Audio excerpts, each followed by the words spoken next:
uma vez estamos aqui para fazermos a apresentação formal de uma das iniciativas do Ministério da Justiça, que é a parceria estabelecida com a Universidade de Rebelo de Semedo, no sentido de fazermos ou efetuarmos a formação de operadores de direito no âmbito dos serviços de justiça, bem como no âmbito da implementação dos métodos extrajudicial da resolução de conflitos. É assim que, respondendo ao nosso apelo, a Universidade de Rebelo de Semedo teve a capacidade de organizarmos, então, uma primeira formação relacionada com a arbitragem. É com bastante agrado que nós temos o prazer de anunciar que, depois de um trabalho árduo com a Universidade, nós podemos então fazer o lançamento do primeiro curso de formação avançada em arbitragem comercial. Este curso vem responder à necessidade que tem no país de começarmos a implementar, ou melhor, efetivarmos a aplicabilidade da arbitragem no seio das nossas relações jurídico-comerciais. E nós esperamos com esta formação uma maior adesão dos operadores de direito, no sentido de começarem a apreender para poderem então executar as normas respeitantes ao processo de arbitragem.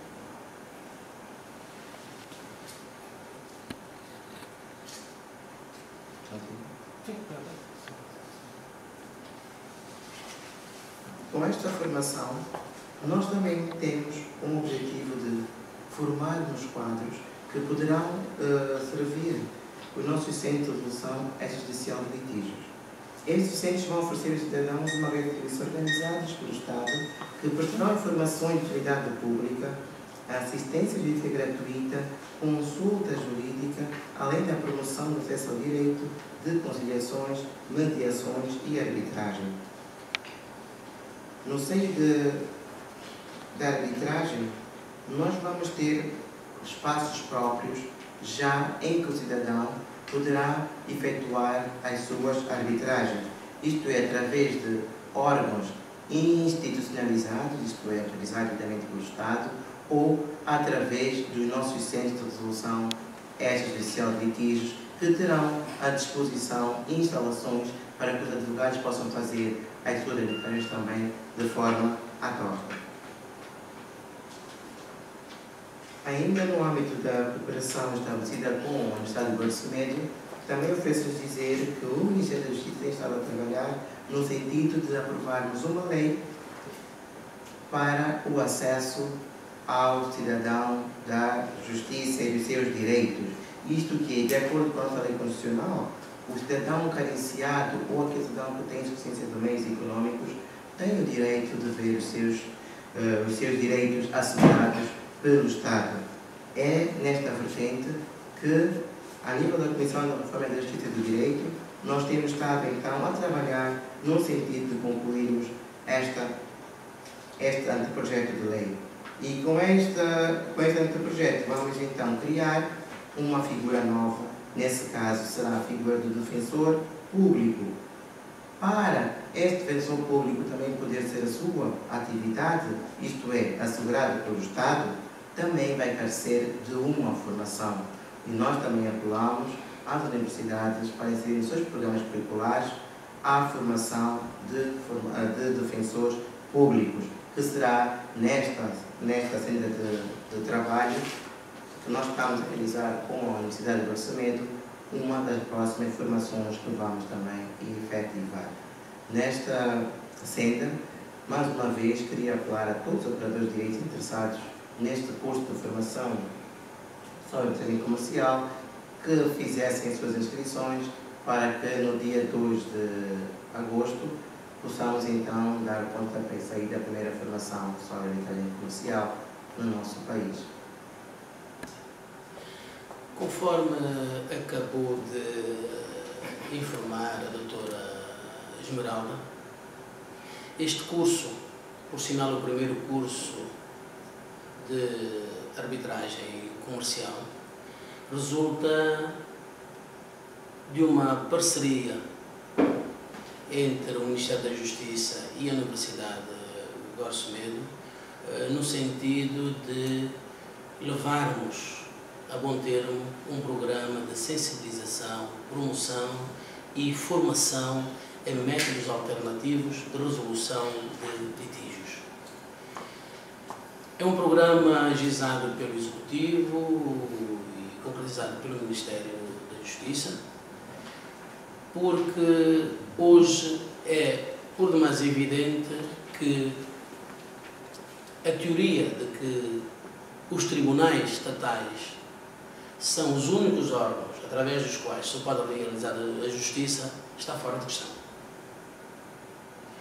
Por uma série de razões. Sabem que, nos termos da nossa Constituição, e creio que isto está consagrado no artigo 29, o cidadão tem acesso ao direito e à tutela jurisdicional efetiva, o que quer dizer que os cidadãos que têm os seus conflitos têm o direito de ver encontrado uma solução para estes conflitos num tempo razoável, num tempo hábil, para que a justiça seja uma justiça efetiva. E é pacificamente aceite que os órgãos judiciais do Estado não estão e não estarão preparados para a demanda, a grande demanda que a litigiosidade social exige. Daí que, e bem entendeu o nosso Executivo, que deveríamos estudar, conceber uma nova noção e cultura de justiça para que esse desiderato constitucional seja consagrado. Encontrar outras alternativas, outros meios de realização da justiça que, numa lógica de complementaridade com a justiça estatal, possa ajudar o Estado e a sociedade a garantir este direito constitucionalmente consagrado. Naturalmente que esta formação surge na sequência de outras formações que em conjunto fomos ministrando. Devem-se ter apercebido que ao longo desses últimos meses temos andado pelas províncias do país a fazer conferências, palestras de sensibilização, de promoção destes métodos alternativos de resolução de litígios. Há 3 ou 4 semanas atrás realizamos aqui nesta sala, com sucesso, um curso de formação de mediadores. Um curso que demorou, creio que uma semana, 15 dias. E por aquilo que pelas informações que nós recebemos, foi um curso muito bem ministrado e os formandos ficaram muito satisfeitos com as matérias e os conteúdos que foram ministrados. Desta feita, queremos apresentar um curso que, por sinal, é o primeiro, uma formação avançada, em arbitragem comercial. Porque também, como sabem, e não nos cansamos de repetir, os meios alternativos de resolução de litígios são a negociação, a mediação, a conciliação e a arbitragem comercial. Portanto, o que nós pretendemos com esta formação é também formar pessoas no domínio da arbitragem comercial internacional, para que consigamos, digamos, completar o ciclo de formação. Talvez um próximo curso em negociação, para complementarmos estes métodos alternativos de resolução de litígio. Portanto, é um curso que tem uma participação de um escritório renomado de advogados sediados em São Paulo, mas com uma experiência longa e comprovada a nível internacional nesta matéria. Refiro-me aos escritórios de Luís Olavo Batista e Associados, um escritório que eu conheço muito bem, porque não sei se sou um bom produto, mas eu sou um produto dessa escola. Eu tive o privilégio de ter este professor como orientador do meu curso de mestrado. É um indivíduo com uma experiência a nível internacional ímpar, podemos dizer. Felizmente conseguimos esta cooperação com a Luís Olavo Batista e teremos este curso em parceria com este escritório. Inclusivamente, o professor Luís Olavo Batista vai dar-nos a primeira aula, a aula inaugural, ou masterclass, se quisermos, no dia 2 de agosto, pelas 9 horas, aqui nas instalações da Universidade Gregório Semedo. A partir daí, outros experimentados professores, advogados e árbitros participarão num programa que temos gizado para uma semana, com 21 horas. É um curso com um pendor eminentemente prático. Naturalmente temos algumas cadeiras teóricas, mas é um curso com um pendor eminentemente prático, no sentido de permitirmos aos nossos formandos uma formação virada para o savoir-faire. Naturalmente que enveredaremos também para algumas questões doutrinárias, mas queremos fazer um treinamento para que os formandos saiam daqui sabendo fazer arbitragens comerciais. Nós temos previsto um treinamento que elegeremos um caso prático de arbitragem, e simularemos uma audiência em arbitragem. E vamos, com certeza absoluta, fazer com que grupos criados para o efeito participem neste processo, desde o princípio até ao fim. Desde a instalação do tribunal arbitral, o próprio processo arbitral, as alegações das partes e as audiências, o papel do advogado, o papel das partes nesse processo todo, e a própria sentença arbitral. Como elaborar uma sentença arbitral? Vamos apresentar uma minuta através de um dos grupos, e um outro grupo vai fazer a crítica dessa sentença arbitral. Como se não fosse suficiente, há naturalmente uma fase posterior à sentença arbitral. É verdade, se a sentença for executada imediatamente, pacificamente, pela parte vencida, a arbitragem terá terminado por aí. Mas nem sempre isto acontece. Então temos uma fase posterior à sentença arbitral, que tem a ver com os recursos, com o pedido de anulação, o pedido de esclarecimento, e no último dia teremos então um encerramento com debates e conclusões finais sobre o curso. Aí, como sempre, com grupos previamente selecionados para desempenhar os vários papéis.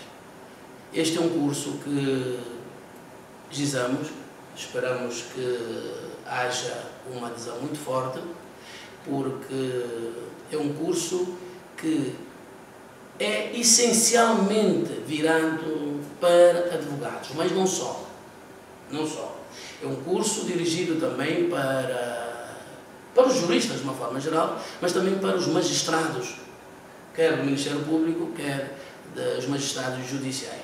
Porque, embora a arbitragem se desenvolva num ambiente privado, os juízes arbitrais são privados, por vezes torna-se necessário o recurso ao poder judiciário, naquelas questões que ultrapassam os poderes específicos dos árbitros. Aí nós entendemos que os magistrados judiciais e magistrados do Ministério Público entendemos que deveriam também participar, porque a arbitragem é uma coisa não nova em si em Angola, mas a sua prática ainda é nova. Então precisamos de formar pessoas para que possamos ter um papel importante no desenvolvimento das arbitragens. Não sei se sabem, existem arbitragens realizadas sobre matérias ligadas a Angola. Estou a falar das arbitragens internacionais. Mas não sei também se sabem que a maior parte dessas arbitragens são realizadas no exterior do país. Principalmente em Portugal, em França, na CCI de Paris, e em Londres, na LCIA. com todas as desvantagens evidentes para nós. Ora, precisamos de inverter esta tendência. Precisamos de trabalhar no sentido dessas arbitragens serem também realizadas em Angola, com a participação de quadros angolanos, com nítidas vantagens para Angola. Ora, para que tudo isso aconteça, não só temos que divulgar a prática da arbitragem em Angola, como está fazendo o Ministério da Justiça, criar os centros arbitrais institucionalizados, como está a fazer o Ministério da Justiça, o Centro Harmonia, que é tutelado pela Universidade de Gregório Semedo, é, por sinal, o primeiro centro de arbitragem institucionalizada criado pelo Ministério da Justiça na República de Angola. Ora, não bastam estas ações. É imprescindível que formemos quadros neste domínio para que eles também possam participar nas arbitragens internacionais, cá dentro ou lá fora. Este é o objetivo fundamental deste curso, deste primeiro curso sobre arbitragem comercial interna e internacional, e por isso, como dizia a doutora Esmeralda, esperamos muito profundamente que as pessoas se engajem nisto, abracem e apoiem o projeto de sensibilização e divulgação e informação que o Ministério da Justiça tem estado a fazer e que adiram a estes cursos, e neste caso concreto sobre a arbitragem comercial internacional, que nós vamos ministrar a partir do dia 2 de agosto, com este escritório renomado do professor Luís Olavo Batista.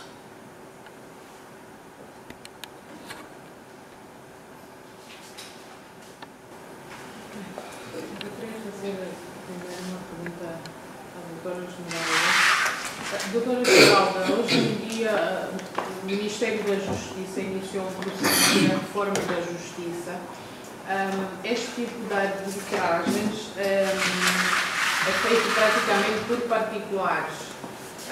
Até que ponto o cidadão comum pode ter acesso a esse tipo de arbitragens e que benefícios, ou seja, será uma forma também de descongestionar os tribunais comuns aqui em Angola? Exato. Na verdade, o que acontece é o seguinte: os ordenamentos jurídicos nacionais são sempre o resultado de evoluções sociais. E é claro que o nosso país não está distante, nem está aquém das mutações de desenvolvimento a nível do sistema jurídico.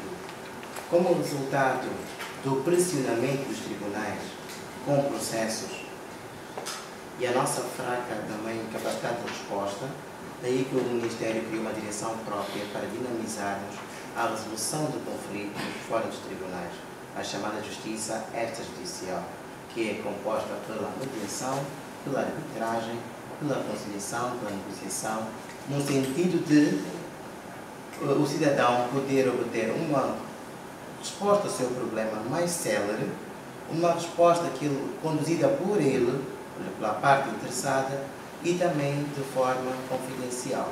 Isto é, o cidadão, com esses métodos alternativos, que eu digo sempre que são métodos complementares ao sistema de justiça, tem a capacidade de, per si, poder administrar o seu próprio conflito, escolhendo qual das vias poderá optar.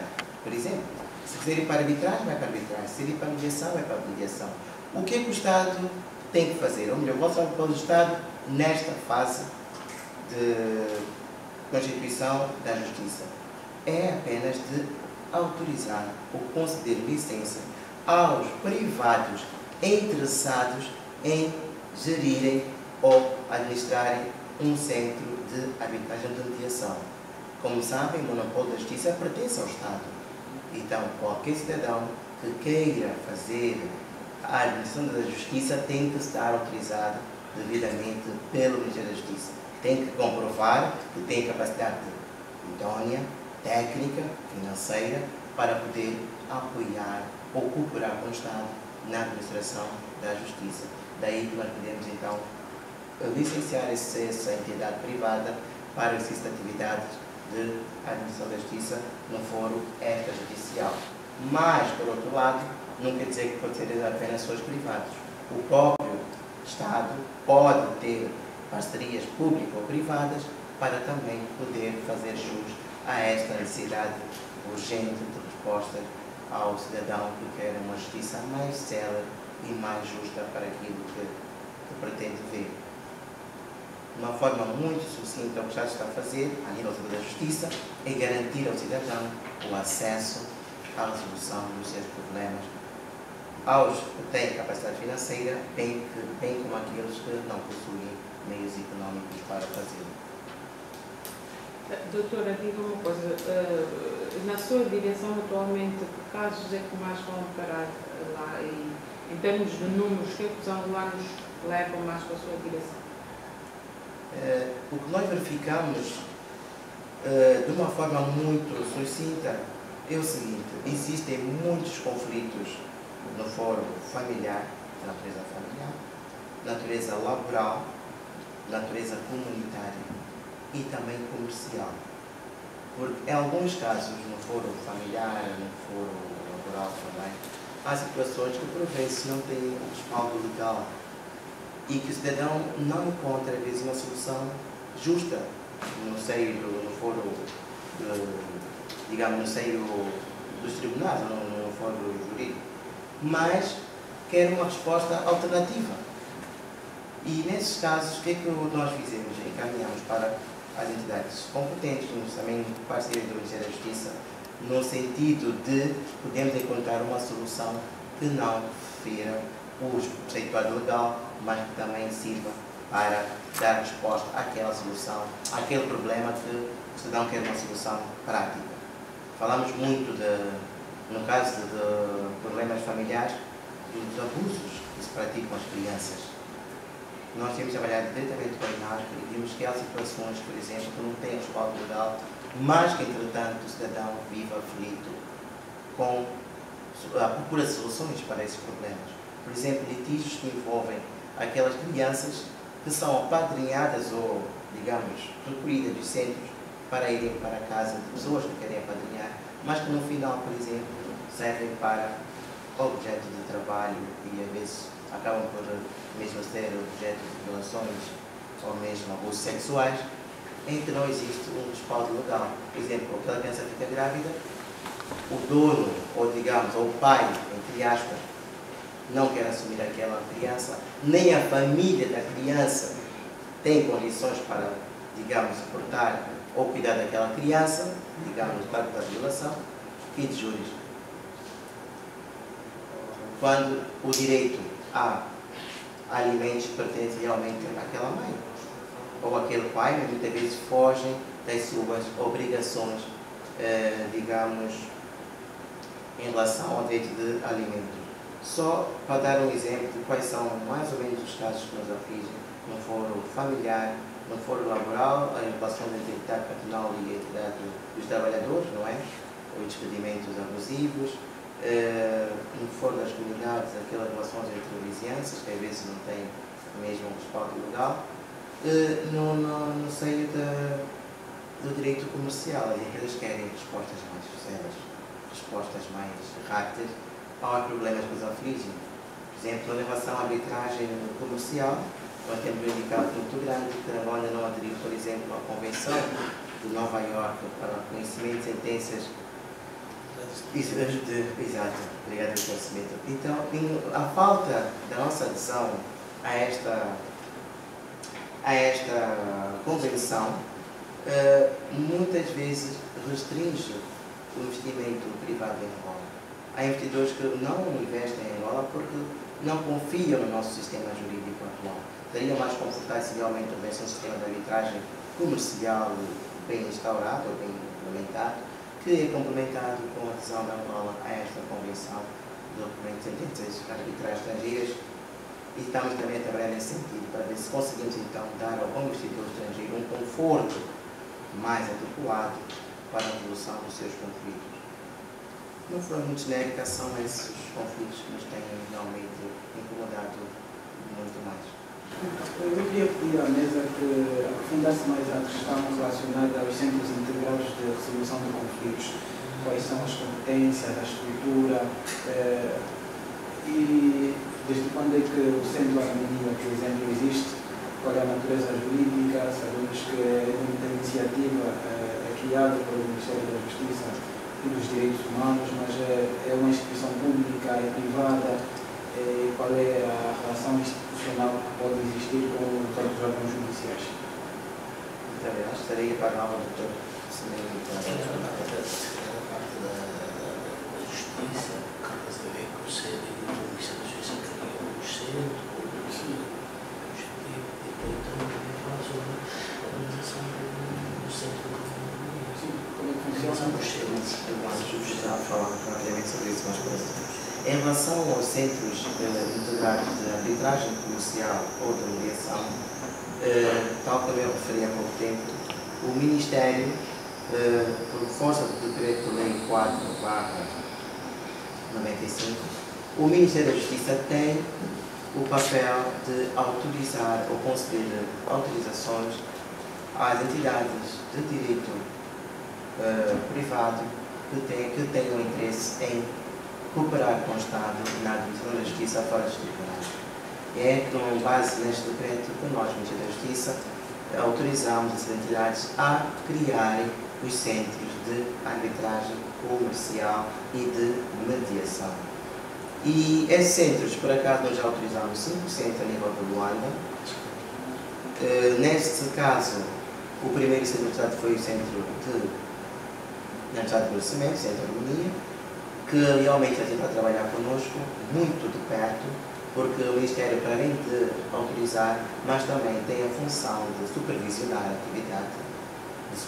atividade desses centros, monitorizar a atividade desses centros, no sentido de que tem que haver uma segurança jurídica ao cidadão, de que as decisões ali tomadas ou as sentenças ali proferidas vão de encontro ao que pretende o cidadão, uma justiça informal, justa, célere e confidencial.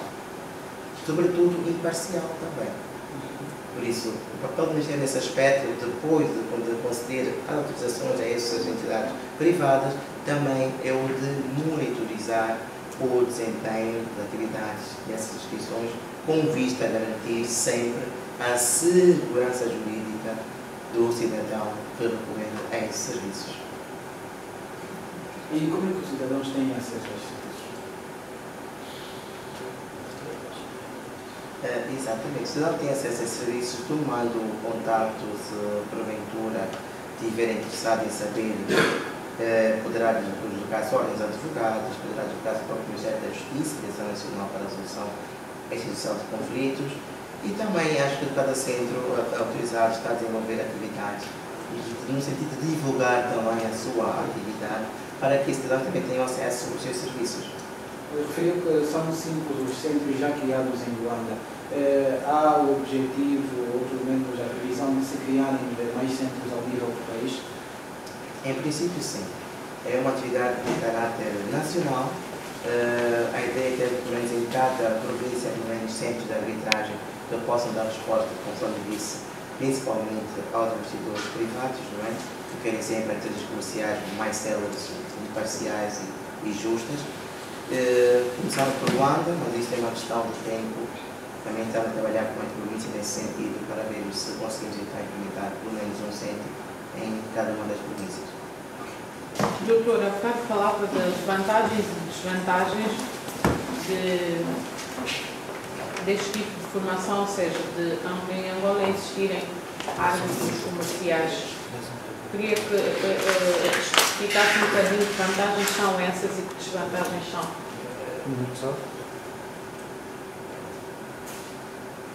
De uma arbitragem ser feita aqui em Angola ou lá fora?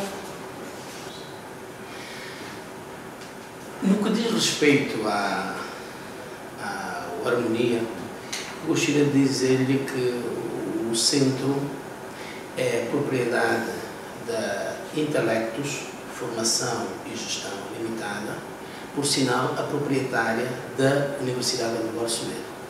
Do ponto de vista metodológico, o centro é tutelado pela Universidade Gregório Semedo. É um centro de arbitragens institucionalizadas que tem dentro de si 3 outros centros ou subcentros, quisermos dizer. Por isso é que a designação é um centro integrado, porque temos um centro de estudos e promoção dos métodos alternativos de resolução de litígios, temos um centro de mediação e conciliação e um centro de arbitragem comercial.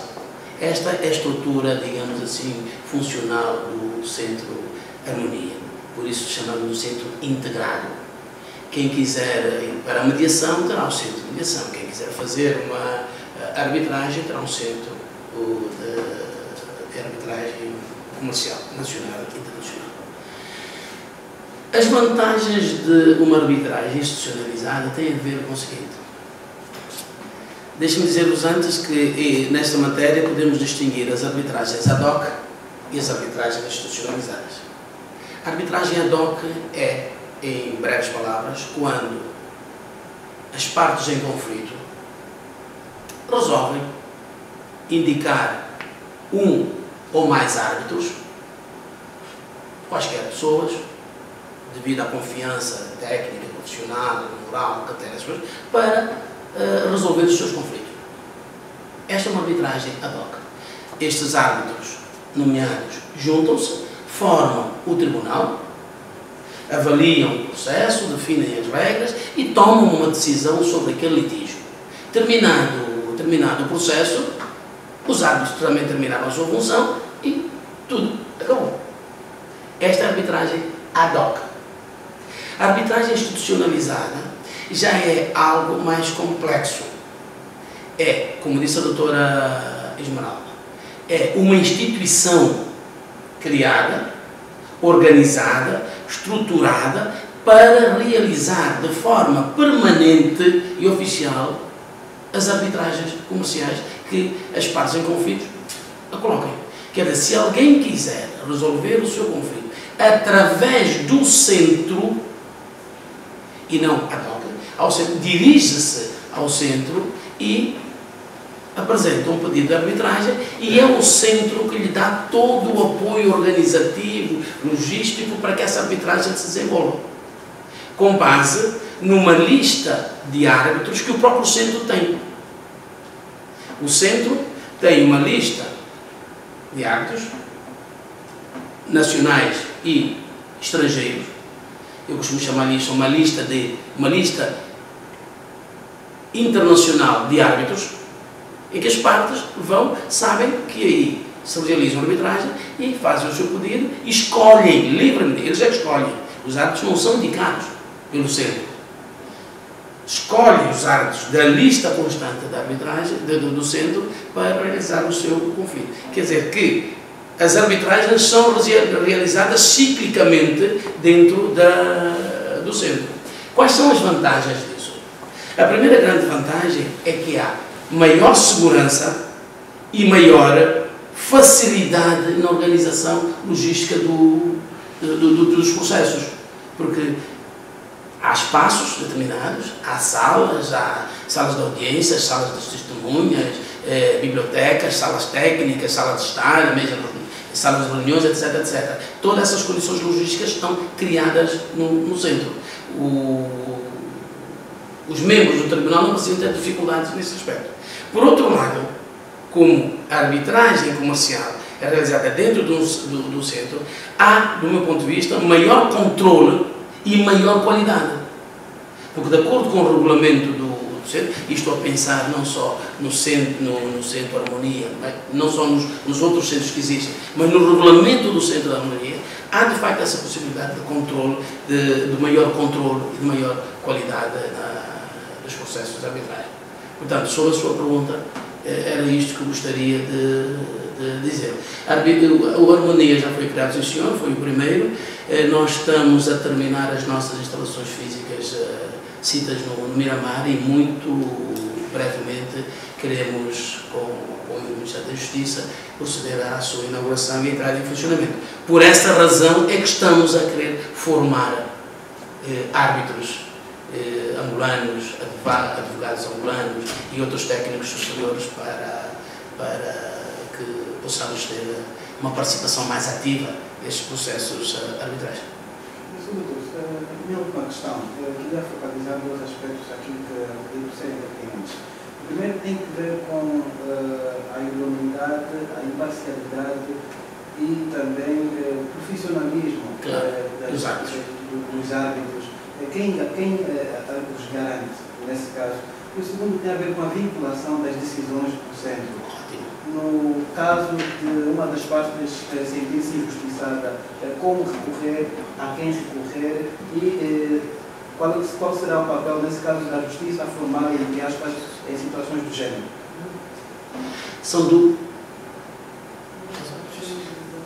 São duas questões pertinentíssimas.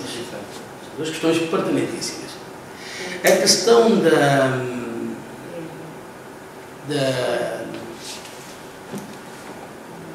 digamos, da moralidade, da seriedade, do profissionalismo dos árbitros é algo muito sério. Muito sério. Eu devo dizer-lhe que, em princípio, como são as partes que escolhem os árbitros, as partes têm todo o cuidado em buscar pessoas que lhes transmitam esta confiança, quer do ponto de vista técnico, profissional, do ponto de vista moral, do ponto de vista ético. São as partes que escolhem. Quanto ao centro, como é que nós pensamos garantir isto? Em primeiro lugar, fazer constar da nossa lista de árbitros pessoas que nos ofereçam essas características, que sejam competentes do ponto de vista técnico e científico, mas também que sejam pessoas com idoneidade, com uma formação cívica, moral inatacável. Porque estamos a falar de justiça, que embora seja privada, mas estamos a falar de decisões sobre duas questões que são nevrálgicas para qualquer ser humano, que é a sua vida e o seu património. Eu costumo dizer, muitas vezes, que temos que levar isto muito a sério, porque estaremos a tratar, embora justiça privada, mas de património das pessoas. Vamos fazer constar esta lista e vamos, independentemente da formação técnica, científica, moral, cívica, deontológica dos árbitros, vamos aprovar um código de conduta dos árbitros do Centro Harmonia, e os árbitros que constarem na nossa lista terão um vínculo, um compromisso com este código de ética e de deontologia.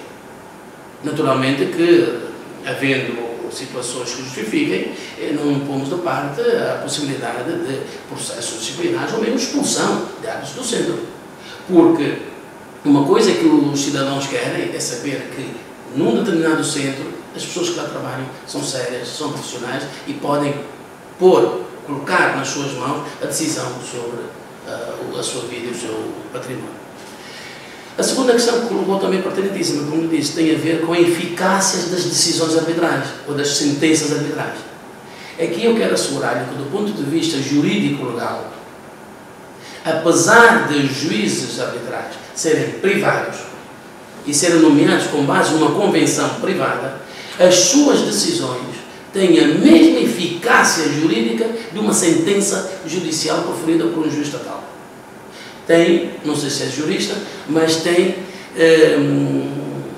força de caso julgado, formal e material. É como se fosse uma decisão judicial. Naturalmente que todas as decisões, todas as sentenças correm dois riscos. Ou a parte vencida acata imediatamente a sentença condenatória e cumpre, e aí não há dificuldade nenhuma, ou não acata, e aí tem que haver recurso. E nessa matéria de recurso é importante dizer o seguinte: em se tratando de arbitragem interna, cabem todos os recursos que cabem num processo normal. E a regra é da recorribilidade da sentença, a menos que as partes entendam previamente não recorrer da decisão. Já na arbitragem comercial internacional, a regra é inversa. A regra da irrecorribilidade da sentença. Só pode haver recurso se as partes previamente acordarem nisso e definirem os termos precisos do recurso. Não sei se me fiz entender. Porquê? Porquê? Porque, dentre outras razões, se as partes escolhem pessoas da sua confiança, técnica, profissional, moral, ética, deontológica, em princípio, é porque acreditam nas decisões na decisão que esses árbitros vão tomar. Por outro lado, é preciso também não defraudar a expectativa da outra parte que quer uma decisão célere, decisão rápida, porque sabem que os recursos demoram muito tempo. Por essa razão é que, em matéria de arbitragem comercial internacional, a regra é da irrecorribilidade. Havendo recursos, o recurso era feito para os órgãos judiciais competentes, para o Tribunal Estatal competente. Porquê? Porque, sendo privada a arbitragem, sendo o tribunal composto por juízes privados, nomeados pelas partes com base numa convenção privada, esses árbitros não têm o chamado ius imperi, poder do Estado. Então o recurso tem que ser feito para um órgão judicial, para o tribunal competente. Daí, como dizia, e muito bem a doutora Esmeralda, e é bom frisar isto, que a lógica destes dois métodos de resolução de conflitos, o judicial e o extrajudicial, é uma lógica de complementaridade e não de concorrência. Os dois métodos contribuem para a maior celeridade da justiça, para que o cidadão tenha acesso ao direito e à tutela jurisdicional efetiva num prazo razoável. Não é que uma concorrência entre os métodos. Este é um medo que algumas pessoas apresentam, mas que não tem razão de ser, na medida em que esses seus métodos não são concorrenciais, são complementares. E onde a arbitragem e os métodos extrajudiciais não conseguem, devido à ausência de ius imperi, está o Tribunal do Estado para conferir isso. Imagina que alguém que assinou uma convenção arbitral, para arbitragem, em determinado momento se nega a participar da arbitragem. Os árbitros, por serem privados, não têm o poder coercivo de obrigar essa parte a participar da arbitragem. Imagina que alguma testemunha se negue a depor, e uma testemunha importante. Os árbitros não têm o poder, não têm polícia, não têm outros aparatos para obrigar. São, então, situações em que as partes ou o próprio tribunal recorre ao Tribunal Judiciário para que, com um poder de império que tem o Estado, obrigar a outra parte que se comprometeu a ir à arbitragem e se negou em determinado momento. Portanto, há aqui uma cooperação, eu chamo de uma cooperação entre a justiça extrajudicial e a justiça judicial, com vista a atingir o desiderato comum, que é o único, que é fazer justiça e uma justiça célere.